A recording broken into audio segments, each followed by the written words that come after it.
Think about what rejection meant to a human being 50,000 years ago.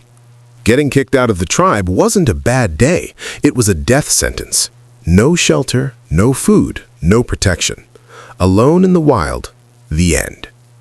That ancient wiring is still running, completely intact, inside every modern person scrolling through comment sections and opening DMs and posting things for millions of strangers to evaluate. So when someone says something dismissive, something cruel, something that signals you don't belong here, the body doesn't process it as the opinion of a stranger on the internet. Some deep, ancient part of it processes it as a threat to survival. The feeling arrives before the rational thought can catch up, before you can remind yourself that this isn't your tribe, these aren't your people, this person doesn't know you, and their opinion carries no actual consequence. The feeling lands first. Every time. And here's the thing people get wrong about this. The advice to just stop caring what people think, that's not just unhelpful, it's actually asking you to break something important. You're built to care what people think. That caring is part of what allows you to function in a community, to maintain relationships, to navigate social reality. The goal isn't to eliminate the feeling. The goal is what you do with it after it arrives. It's the response that matters, not the absence of the feeling. Now, take that into romantic rejection. The breakup, the rejection, the relationship ending. Where does the actual harm live? Because on the surface, it's a separation, one person leaving. But the real damage, the thing that can spiral into something genuinely destructive, is usually the story that gets built around it inside the mind. The rejection lands, and somewhere below conscious awareness, a voice says, "Of course, because you're not enough, because you were never going to be enough, because something is fundamentally wrong with you." That voice isn't coming from nowhere. It's coming from something much older, a core belief installed early, running quietly in the background, influencing choices and feelings and behavior without ever announcing itself. Core beliefs form in childhood. They come from the relationships that taught you what the world is and who you are inside it. Parents who were inconsistent with their care might leave behind a belief, never consciously articulated, that says, "I am fundamentally unlovable." And around that belief, the person builds rules for living. If I can just be perfect enough, successful enough, agreeable enough, never make a mistake, then nobody will reject me and I'll be safe. The rules are the armor. The belief is the wound underneath. But rules like that eventually break or show signs of breaking, and the moment they do, the core belief surges forward and brings real psychological distress with it. Sometimes the belief is buried so deep that it operates entirely without awareness, watching parents in a turbulent, trapped-feeling relationship and concluding, somewhere in the wordless processing of a child's mind, that relationships are prison, and then going through years of adult life with an unconscious avoidance pattern. Pursuing someone romantically, feeling them respond with interest and immediately running. Trying to talk them out of wanting you, without any understanding of why. The pattern playing out mechanically, reliably, confusingly, driven entirely by a belief never consciously examined. That's what early experience does. It doesn't just inform, it becomes a survival strategy. And survival strategies don't retire when the situation that created them is gone. They keep running in completely different contexts, in adult relationships, in workplaces, in friendships. Outdated coping mechanisms playing out in situations they were never designed for because they were never updated. There's a therapy called CAT, Cognitive Analytic Therapy, built specifically for mapping this, for tracing the patterns in adult relationships back to their origins in early experiences. The process works in stages. First, you learn to recognize the cycle in hindsight. Last week this happened, then this, and yes, I went around the cycle again. You build familiarity with the pattern from a safe distance. Then, gradually, you start to recognize it while you're inside it. And in that moment of recognition, something opens. A choice appears that wasn't visible before. Not always taken, sometimes you'll go around the cycle again anyway, but sometimes you won't. And in those moments of breaking the cycle, something new becomes possible. If formal therapy isn't accessible, journaling is the closest home equivalent. Not vague reflection, but specific, sequential, almost forensic writing. What happened? Then what happened? How did I feel? How do I think they felt? What happened next? Doing it once opens a crack. Doing it consistently over time reveals the pattern, and once the pattern is visible on paper, seen from the outside rather than experienced from within, the grip it has starts to loosen. Trusted friends can help too. People who know you well enough to offer a perspective that isn't filtered through your own blind spots. Because when you're inside a pattern, you genuinely cannot see the wood for the trees. The bird's eye view only comes with distance. Therapy creates that distance systematically. Writing creates a version of it. An honest conversation with someone who sees you clearly can create a small piece of it. None of it is quick. None of it happens in a single conversation or a single journal entry. You'll go around the cycle again, and then one day you won't. And the day you don't is the day you realize how long you've been carrying something that was never supposed to be permanent. It was just a child trying to survive. And the child did survive. That's the part worth remembering. The strategy just doesn't need to run anymore. Nobody warns you about this part. Not really. People warn you in words, sure, but words about something you have never felt yet land like instructions for a country you have never visited. You nod, you file it away, and then you arrive and realize you understood nothing. Here is what actually happens when a platform grows fast. You do not get time to adjust. One version of your life exists, small, manageable, private, built deliberately around the things that matter most. And then something shifts, and the next version arrives before you were ready for it. And suddenly you were doing TikTok videos at 5 in the morning in the dark before the children wake up, and calling that a life, and wondering at what point this stopped feeling like a choice. The imposter syndrome is one thing. You can work with imposter syndrome. The accusations of luck are another thing entirely. Because luck is a strange word for years of quiet, unglamorous work that nobody saw. There was probably some timing, yes.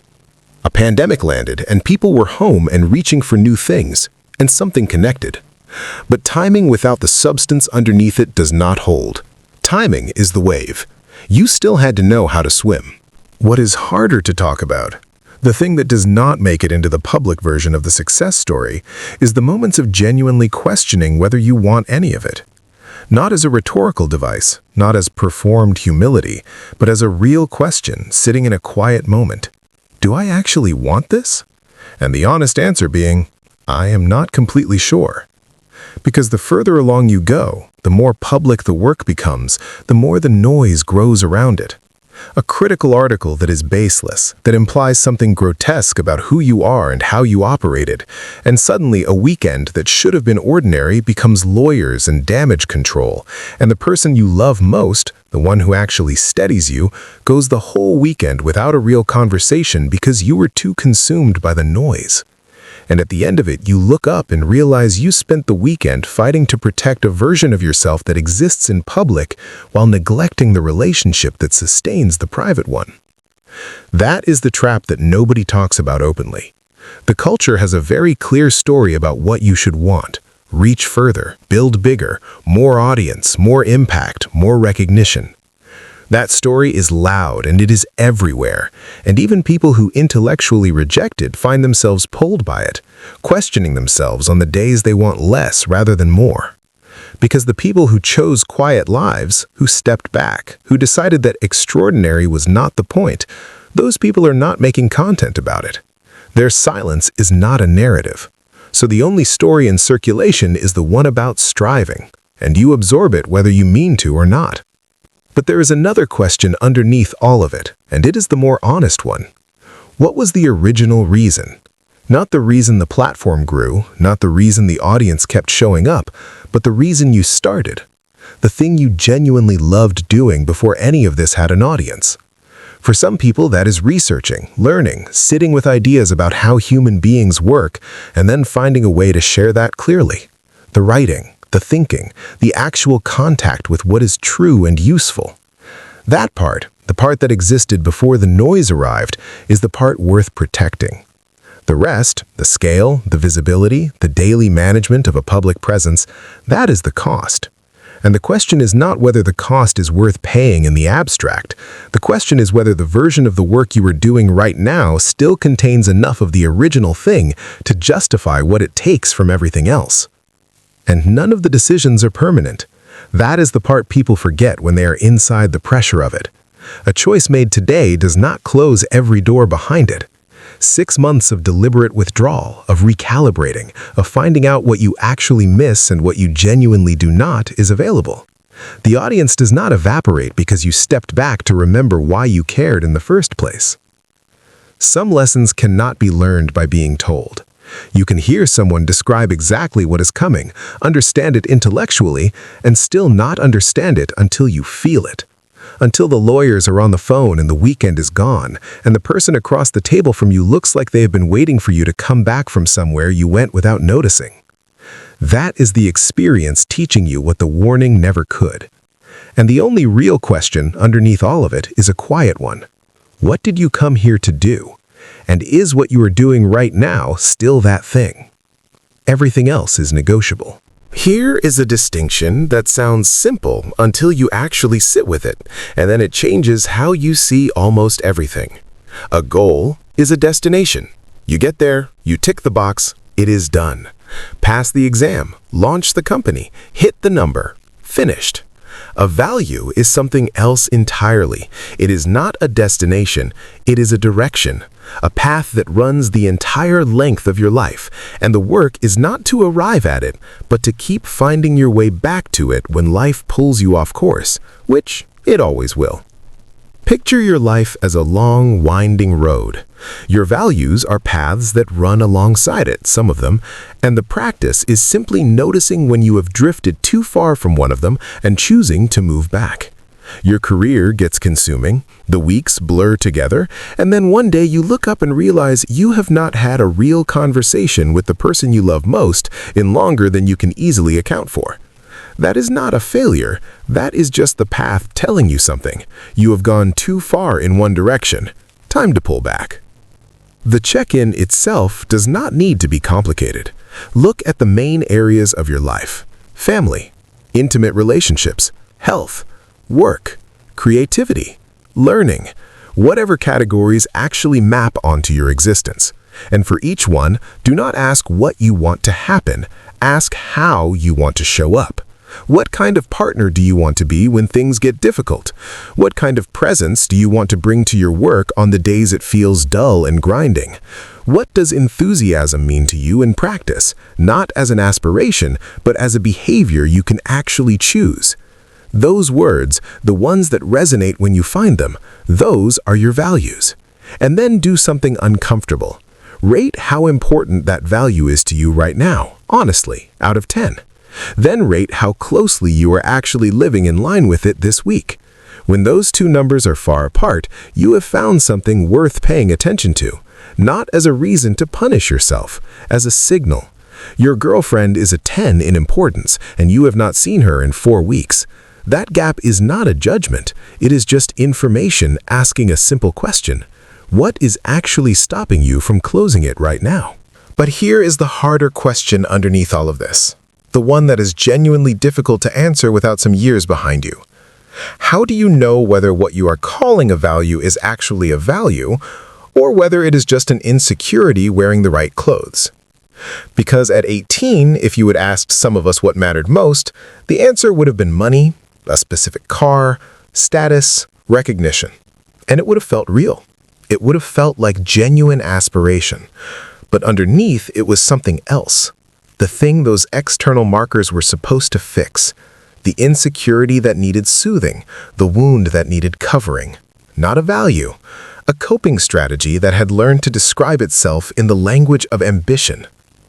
And the brutal, honest answer to how you tell the difference is that sometimes you cannot. Not until you have chased the thing far enough to find out what it actually feels like when you get there. Some lessons require the experience of attainment before you understand what you were really looking for. You become wiser. The values shift.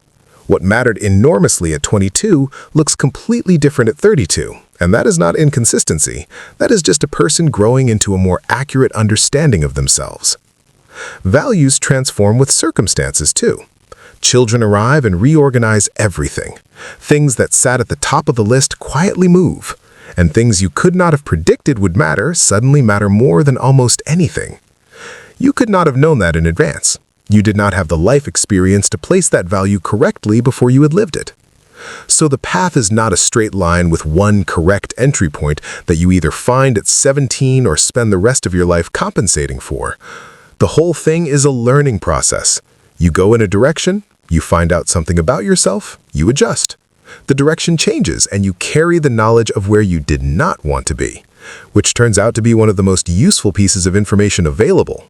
Knowing what you are not heading toward is its own kind of navigation. The only real mistake is treating your current values as permanently settled, final, beyond revision. Because the person who does the check-in at 25 and the person who does it at 45 are not working with the same information. And the one thing worth doing consistently across all of it is just looking up often enough to notice where the path is and whether you are still somewhere near it. Not perfectly, not without drifting, just often enough to find your way back before you have gone so far in the wrong direction that the way back feels impossible. It never actually is, but the longer you leave it, the longer the walk home. There's this story we tell about change, that it looks like a single dramatic moment, a decision made at midnight, a clean break, a 90-degree turn that you commit to fully and completely, and from that point forward, everything is different. And that story is almost entirely wrong. Not just unhelpful, wrong. Because the changes that actually stick, the ones that reshape a life in ways that last, those happen slowly, carefully, a little bit at a time with reflection folded in between each small movement forward. Try something. Notice how it felt. Adjust. Try again. That is the actual process. And we underestimate it constantly because it does not look like anything from the outside. It does not make a good story. It does not have a moment. But it compounds over time in ways that the dramatic overnight transformation almost never does. Because the dramatic overnight transformation has no roots. It is all surface and no depth, and the first hard day pulls the whole thing apart. Sustainable change is made carefully. That is the whole sentence. Now, here's something that matters just as much and gets talked about far less. When you are in a bad mood, a real one, the heavy, low-grade kind that has settled in and doesn't seem interested in leaving, trying to think your way out of it is one of the least efficient routes available. The mind in that state is not a reliable tool for fixing the mind in that state. It tends to just generate more of the same material that got you there. The faster route is almost always through the body. Movement, music, your own voice, singing, speaking out loud, something that uses the physical instrument rather than just the mental one. Human connection, the kind where someone who knows you well puts a hand on your shoulder and something in you that was braced suddenly releases. These things create real shifts, sometimes faster than an hour of effortful thinking ever could. The key is knowing which one works for you specifically, because what floods one person with relief sends another person further into the dark. The work is figuring out your own particular toolkit and then actually reaching for it instead of sitting with the feeling and waiting for it to pass on its own. But none of this, not the sleep advice, not the movement, not the journaling, not any of it makes you invincible. That is the part where saying plainly and often, especially to anyone who looks at someone they respect online and concludes that person has it sorted, has the formula, has transcended the ordinary difficulty of being a human being. They have not. Nobody has. The tools help enormously. They genuinely change the quality of what you can bring to hard moments. But they do not make the hard moments stop arriving. Life keeps throwing things regardless of how sophisticated your toolkit has become. The tools just mean you face what arrives with more steadiness than you would have had without them. And then there is motivation. The thing people treat as a prerequisite when it is actually just a feeling, and like all feelings, it comes and goes without asking your permission. There will be days when the work feels genuinely exciting, when showing up feels like the obvious right thing, when the reason you started is right there at the surface and everything flows from it easily. And there will be days when it feels like a grind, when the camera is sitting there waiting and the only thought available is that something profound is required and nothing is coming. Both of those days are the job. Neither one is more true than the other about whether the work is worth doing. What carries you through the grind days is not motivation. Motivation abandoned you by 9 in the morning. What carries you is the reason you started. The original thing, before the platform, before the audience, before the external pressure to keep producing arrived and made the whole thing feel like an obligation. That initial reason, the thing that was true before anyone was watching, is the only reliable fuel available on the days when nothing else is working. And when something that started as intrinsic, done for its own sake because it mattered, begins to shift into something extrinsic, done because it is now expected, because there is an audience and a schedule and a commercial reality attached to it, the motivation does strange things. It can hollow out even work you genuinely loved before the stakes changed. The awareness of that dynamic does not fix it entirely, but it does mean you can name what is happening instead of concluding something is wrong with you. Some days the work is wonderful. Some days it is a slog. The values underneath it do not change with the weather of any given morning, and when you can keep returning to those, to the original reason, to the thing that was true before any of this got complicated, you find you can keep going, even on the days when going is the last thing you feel like doing. That is not inspiration. That is just how it actually works. Overload. Not burnout, which implies something that already happened, something you crossed the line into and now have to recover from. Overload is what is happening right now, in real time, to most people moving through their lives in this particular moment in history. And the reason it is so widespread is not personal weakness, it is structural, it is the culture itself. Look at what we are subjected to every single day. Images of the ideal parent, the ideal entrepreneur, the ideal body, the ideal creative, the ideal version of every role a person might occupy. All of it arriving simultaneously, constantly, through every screen available. And because we are immersed in all of these ideals at once, we try to meet all of them at once. We overextend. We spread ourselves across an impossible surface area and then feel like failures when we cannot cover it all. And the cruel part is that we blame ourselves rather than questioning the premise, rather than asking whether the expectation itself is the problem. It is okay for a life to look smaller than the culture says it should. It is okay to decide this is enough, this is what I want, and mean it without apology. That decision, the one that says, I am not trying to be everything, is not a failure of ambition. It is often the most psychologically sound choice available. The practical version of that plays out in something as simple as a filter, a center point you return to when the offers and opportunities and demands start stacking up. For some people, that center point is their children.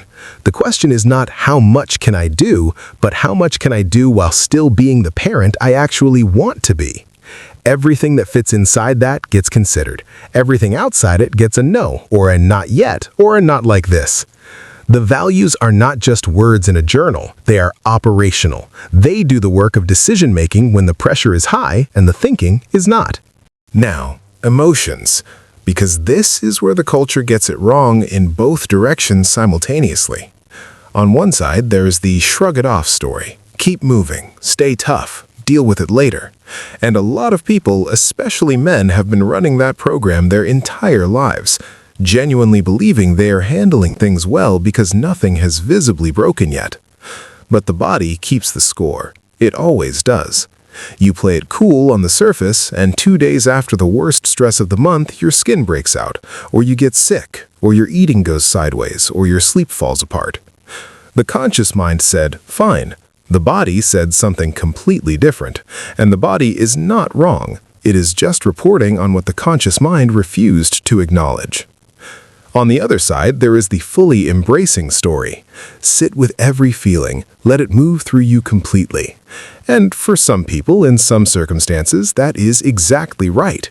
But for others, people whose coping structures were built in genuinely unsafe conditions, opening the emotional floodgates without the right tools in place first is not healing. It is just flooding. No decent therapist would take someone into trauma work without first building the capacity to handle what comes up. The tools come before the opening, not after. So where does that leave most people on an ordinary Wednesday? Somewhere in between, trying to figure out what they are actually feeling and whether they are dealing with it or just displacing it. And the honest answer is that most of the displacement is invisible to the person doing it. They're not sitting there consciously deciding to avoid something, they're just opening the fridge, watching another episode, scrolling for another hour, and the behavior feels neutral, just something they do, until someone asks what the function of it is. What is it doing for you? What feeling is it interrupting? And that question, asked with genuine curiosity and zero judgment, is where the real information starts to surface. Because the things we reach for habitually in difficult moments are almost always the things that work instantly. The wine, the food, the screen, whatever it is, it delivers relief fast. That speed is why it becomes a habit. That speed is also why it keeps us stuck. Because the relief is real, but it is short, and the thing underneath it does not go anywhere while you're managing it with instant relief. It waits. And the next time the feeling comes, the pull toward the same instant relief is stronger because it worked last time. Round and round, the cycle tightens slightly each time. The things that actually work over time are almost always harder at the moment. Sitting with the discomfort instead of interrupting it. Writing it down. Saying it out loud to someone who can hold it without flinching. Tracing it back. What led up to this? What happened before that? What made you vulnerable in the first place? What did you do afterwards? And did it help or just postpone? That is the actual work. It is slower than opening the fridge. It requires more from you at the moment. And it is the thing that eventually moves the needle in a way that the instant relief never will. And if there is something sitting in the back of the mind right now, the thing that has been there for weeks, the one you keep sidestepping every time it starts to surface, the one whose presence you can read in your own behavior if you are honest enough to look, the thing you know you have not addressed, start there. Not with a dramatic confrontation, just with words on a page. What is actually going on here? What leads up to it? What comes after? No judgment, just curiosity. You do not have to solve it in one sitting. You just have to stop pretending it is not there. Because it is there. Your behavior has been telling you so for longer than you have been willing to admit. And the body, as it always does, has been keeping score the whole time. Here's something that sounds almost too simple to be true, but is one of the most important things you'll ever understand about yourself. Confidence doesn't come before the action, it comes from it. We've got this completely backwards. Most of us are sitting around waiting to feel confident before we try the thing, before we put ourselves out there, before we take the risk, before we walk into the room that makes us nervous. We're waiting for the feeling to arrive first as a kind of green light. But the feeling doesn't arrive that way. It never did. Think about two balloons connected by a tube. One is confidence, the other is vulnerability. If you only ever stay in the situations where you already feel confident, comfortable, safe, familiar, the air never moves. The confidence balloon can't inflate beyond what it already is. It's only when you're willing to step into the other balloon, the uncomfortable one, the vulnerable one, that anything changes. The discomfort is not the obstacle, it's the mechanism. So the answer to how you build confidence is you do the thing that makes you nervous.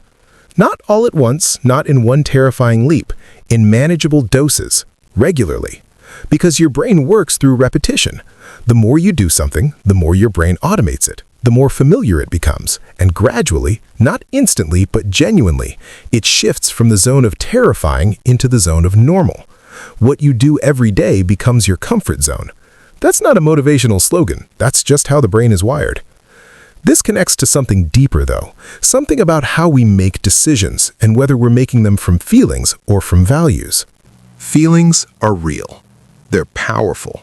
And sometimes making a decision based on how you feel right now is completely fine. We're human. We do it. But when feelings become the primary driver of every decision, when you avoid the thing because it makes you anxious, when you reach for the escape because discomfort arrived, when you pull back from the goal because the confidence isn't there yet, that's when you end up stuck. Short-term comfort, long-term stagnation, over and over. Values point somewhere else. They say, regardless of how I feel right now, this is the direction I want to move in. This is who I want to be when I look back at this moment. And acting from that place, even when it's uncomfortable, even when every feeling is pulling the other way, is what builds a life that actually means something to you. Not always a comfortable life, but a meaningful one. There's a difference. Think about the emotional storm, the really bad ones. You've just found out something devastating. The rage is real, the hurt is total, the urge to react is overwhelming. In that moment, feelings are screaming. And that's where the question that actually matters cuts through. How do I want to have handled this when I look back in a year? What would I need to do right now to feel proud of myself then? That question doesn't make the emotion disappear, but it creates just enough space between the feeling and the action to make a real choice. Because here's the thing about emotions that we keep getting wrong. They're not the enemy. They're not character flaws. They're not things to be ashamed of. Jealousy, fear, anger, grief. Emotions are information. Your brain's best attempt at making sense of what's happening around you. Sometimes it gets it exactly right. Sometimes it's working from outdated data or old fears and it gets it wrong. Your job isn't to suppress the emotion or perform your way past it. Your job is to look at it with curiosity, to ask, what is this telling me? What's really going on here? And then decide consciously how you want to respond. Curiosity instead of judgment, that's the shift. And then there's thoughts, which we've confused with identity in a way that causes enormous unnecessary suffering. A thought arrives in your mind and we treat it as a declaration. This is who I am. This is what I believe. This is what I want. But thoughts aren't chosen. They just appear. Your brain is constantly generating them. Ideas, memories, judgments, fears, random associations, dark flickers, hopeful ones. The whole noisy stream. And you didn't author any of it consciously. You are not your thoughts. You're the one who notices them. The problem is when a thought arrives that feels ugly or frightening or bizarre, and you judge yourself for having had it. You think, what kind of person thinks that? And then you try to push it away, to not think about it, to control the stream. But try not thinking about something and you're already thinking about it. You've just made it stickier. What actually works, and this takes practice, real practice, is allowing the thought to be there without fusing with it. Holding it out in front of you at arm's length and asking, is this true? Is this useful? How much of my attention does this deserve? And then choosing, not controlling what enters, choosing what stays. That's the closest thing to freedom the human mind has access to. Not the absence of difficult thoughts, not permanent positive vibes and a perfectly curated inner monologue, just the awareness that the thought arrived and the conscious choice of what to do with it next. That gap, tiny as it is where everything changes. Self-esteem has had a complicated few decades. Schools poured enormous energy into it, teaching children to identify their strengths, rehearse what they were good at, build a positive internal evaluation of themselves. And high self-esteem can be genuinely useful, but it is not always useful. Because there are situations where thinking you are great when you're not doing great is not helpful. It is just inaccurate. And your brain, which runs on evidence, knows the difference. The more useful frame, the one that actually holds up under pressure, is self-compassion. And these two things are not the same, even though people often treat them as interchangeable. Here is the difference in practice. Say a teenager is struggling at school. Their self-esteem around school is low. They feel like a failure. They do not want to get up in the morning. If you follow the self-esteem logic, you might say, stay home, take the pressure off, protect how they feel about themselves right now. But self-compassion asks a different question. What is actually best for this person, not just today, but in the direction their life is heading? And the honest answer to that is usually find out what's going wrong and help them get back in the room and tackle it. Not because their feelings don't matter, because their future does. Self-compassion is not softness. It's doing what is genuinely in someone's best interest, including your own, even when that is harder than just indulging the discomfort. Now, self-esteem is built on evidence. Your brain has been collecting it your entire life, quietly cataloging experiences and building a story about who you are and what you are worth. And the problem with affirmations, the reason standing in front of a mirror and telling yourself you are beautiful and powerful and worthy does not work for most people who actually need it to work, is that your brain is not a blank wall you can paste new beliefs onto. It is a scientist. It evaluates claims against existing evidence. And if the existing evidence is strong, if years of experience have told you something about yourself that contradicts the affirmation, your brain does not just accept the new statement, it argues back. It starts listing the counter-evidence, and suddenly you're not feeling better. You're standing there in an internal debate you did not want to be having, and the side arguing against you has significantly more material to work with. So the affirmation that says, "I am lovable," spoken by someone who already feels loved and has the evidence to support it, lands softly. It's a pleasant moment, brief, mildly useful. But spoken by someone who carries a deep core belief that they are fundamentally unlovable, it does not land softly. It lands like a spark in a room full of objections. The mind fires back immediately. But what about this? And remember that? And what about when? And the person ends up feeling worse than they did before they tried to feel better. Where affirmations do work is when they are instructional rather than declarative. Not, "I am confident," but "when this happens, I will do this." Not, "I am strong," but "I have gotten through hard things before and I can get through this one." Sports people use them effectively this way, as behavioral guides for high-pressure moments, not as attempts to overwrite core beliefs with positive statements. The actual route to feeling differently about yourself is not through words. It is through action. Your brain updates its evidence base through experience, not through being told things. So the way you start to shift a deeply held negative belief about yourself is the same way you build confidence. You do something that challenges you, something at the edge of manageable but not so far beyond it that it floods the system, and you get a small result, a small piece of new evidence. And then you do it again, and the evidence accumulates in the other direction, slowly, genuinely, in a way your brain cannot argue with because it was there when it happened.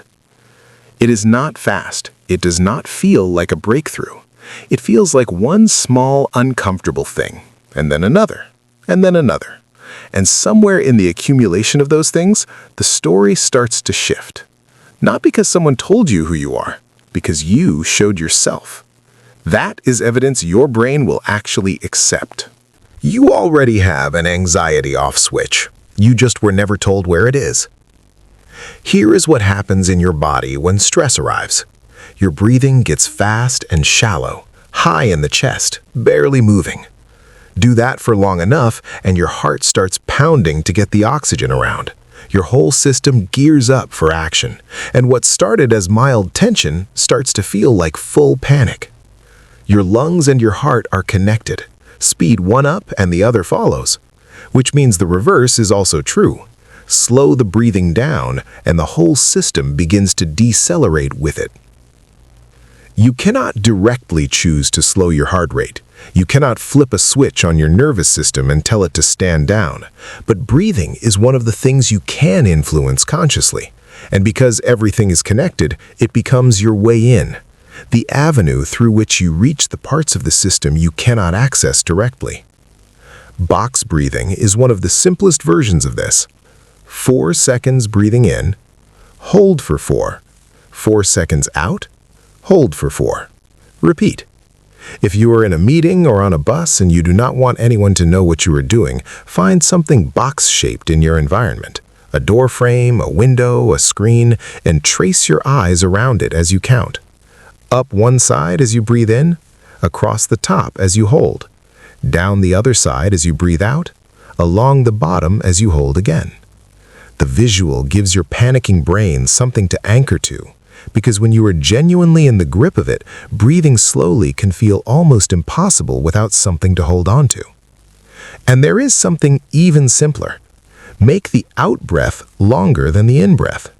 The specific numbers do not matter much. Just extend and slightly deepen the exhale.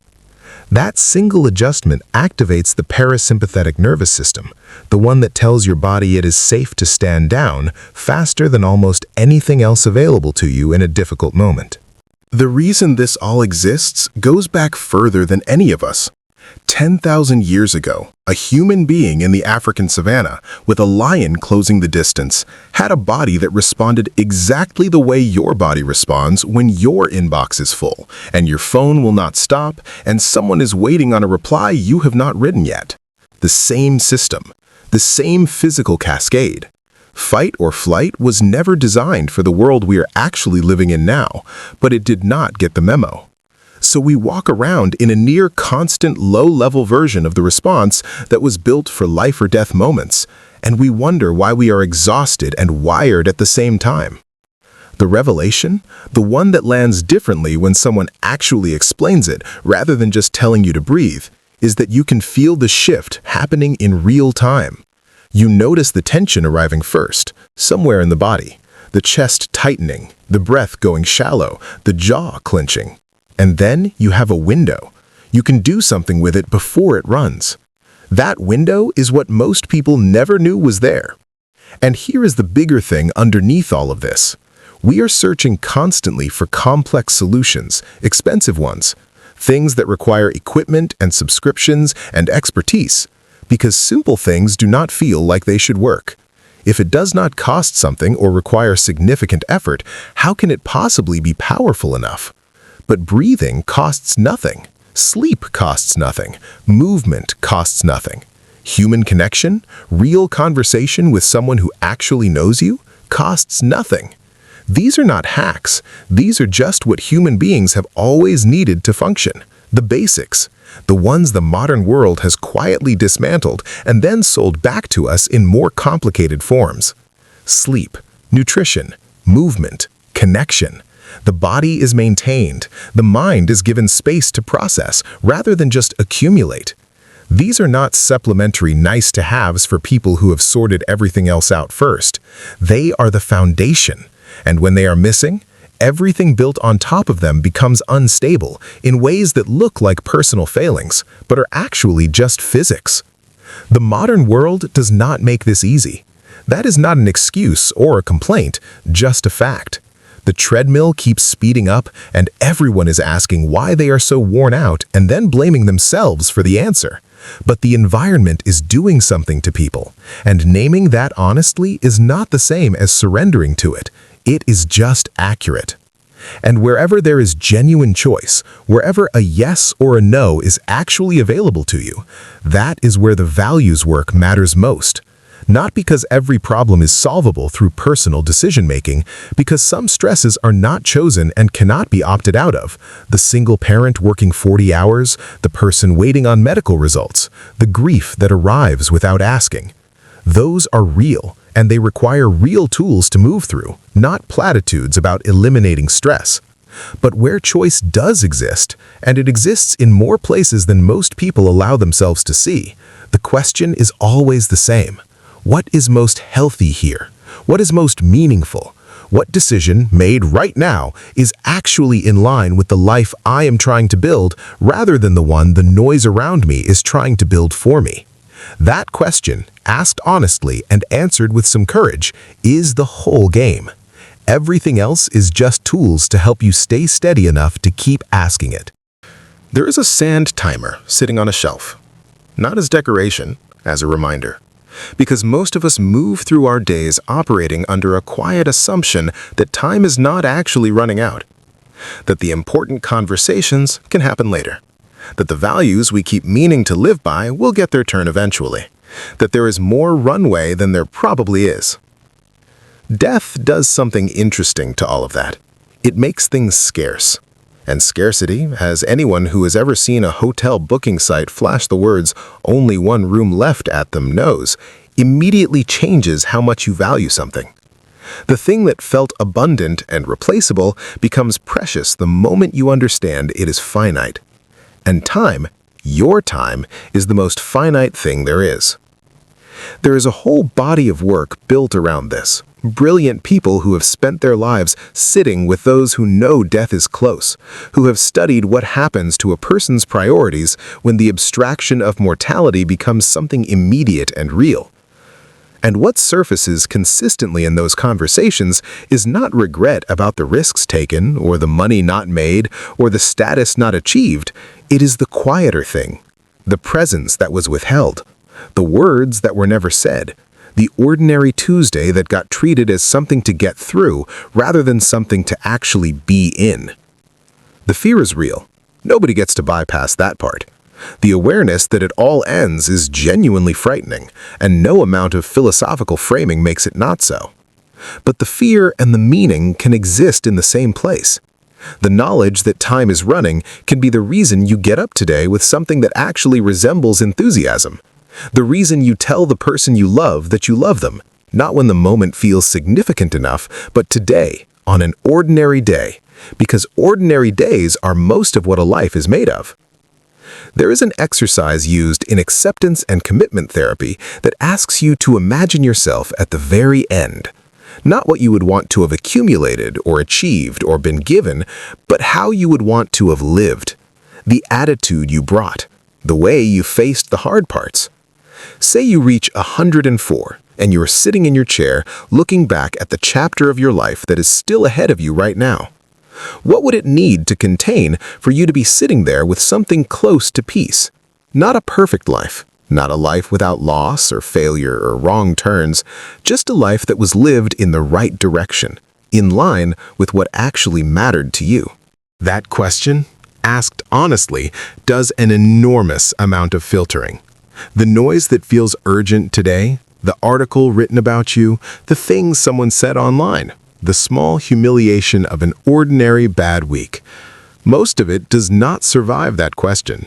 It dissolves pretty quickly when you hold it up against the version of yourself sitting in that chair looking back. And what remains, what does survive, tends to be exactly the stuff you already knew mattered and kept getting around to. The people who were touched by something useful. The children who were actually seen, not just provided for, but genuinely present with. The life that was built around what was true rather than what was expected. Something positive offered into a world that can touch you with so much that is not. That is not a grand ambition. It is not a mission statement or a brand. It is just the answer a person arrives at when the noise drops away long enough to hear themselves think. And the sand timer keeps running regardless of whether you look at it. The only question is whether knowing that changes how you spend what is left in it. It should. It really should. There is not a single therapy session across years of practice that does not come back to relationships at some point. Not one. Because relationships are not just a component of a meaningful life, they are the fabric of it. The thing most people are actually living for, even when they are spending most of their energy chasing things that are not that.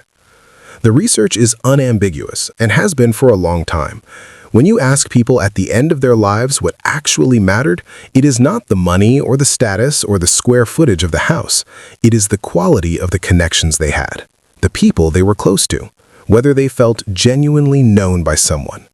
And yet the culture keeps pointing in a completely different direction, keeps insisting that the other things are the ones worth the effort, and people keep redirecting their energy accordingly and arriving somewhere that feels inexplicably hollow. Human connection is not a nice-to-have. It is the built-in stress resilience mechanism. When you are carrying something heavy and you have genuine contact with someone who sees you clearly, something shifts in how your body processes that weight. Not metaphorically, physiologically. No prescription does that. No optimization protocol. Just the ancient, unglamorous, irreplaceable fact of being known by another person. But here is where it gets complicated. Nobody gives you a manual for how to actually do relationships. And in the absence of a manual, the culture steps in with something worse, an expectation. A highlight reel assembled from the most photogenic moments of other people's lives, presented as the normal baseline against which your own relationship should be measured. And when your relationship, which is real and therefore complicated and sometimes genuinely difficult, does not match that baseline, you conclude that something is wrong, that what you have is broken, that love should not feel like this much work. That myth, that love should not be hard, is probably ending more relationships than incompatibility ever has.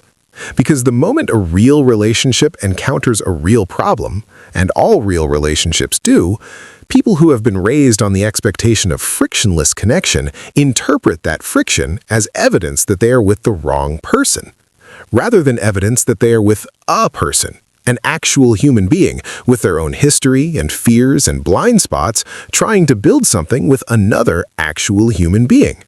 That is always going to require some effort. The effort is not the sign that something is wrong.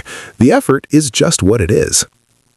And the other myth, the one that causes a different kind of damage, is the idea that two people in a relationship must want the same kind of closeness in the same way at all times. That separate spaces or separate days or any arrangement that deviates from constant togetherness is a warning sign rather than just a preference. Two people going to different rooms on a holiday and meeting again in the evening. One person taking 5 days to explore somewhere alone and rejoining the other halfway through. These things can be expressions of a secure relationship rather than a damaged one. But because nobody talks about the variations, because the only template widely available is the one social media constructed, anything that looks different from it generates anxiety. Am I doing this wrong? Is this a bad sign? Are we normal?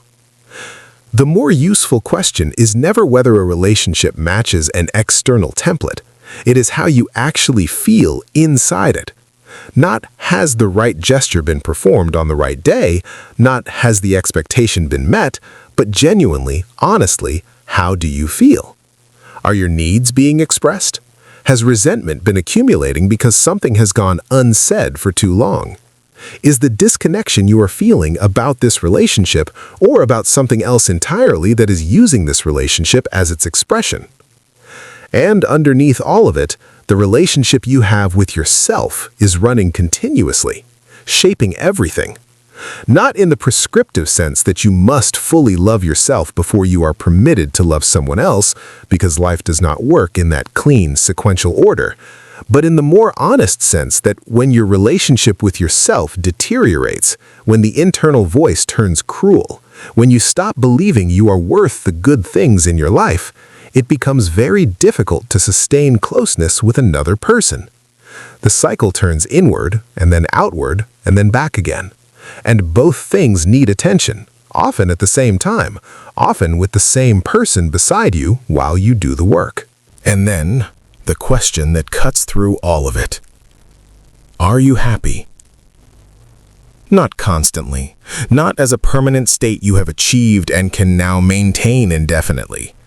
Happy the way any feeling is, present sometimes, absent others, arriving and departing without asking your permission. There are moments of genuine joy and moments of fear and sadness and stress, and all of it is just the texture of a real life being lived in real time. The goal is not a flat line of contentment. The goal is a life that is, when you zoom out and look at it honestly, set up in a way that reflects what actually matters to you. And the knowledge, on the hard days, when happiness is nowhere to be found, that you know how to have your own back until it comes back around. That is not a small thing. That is actually most of it.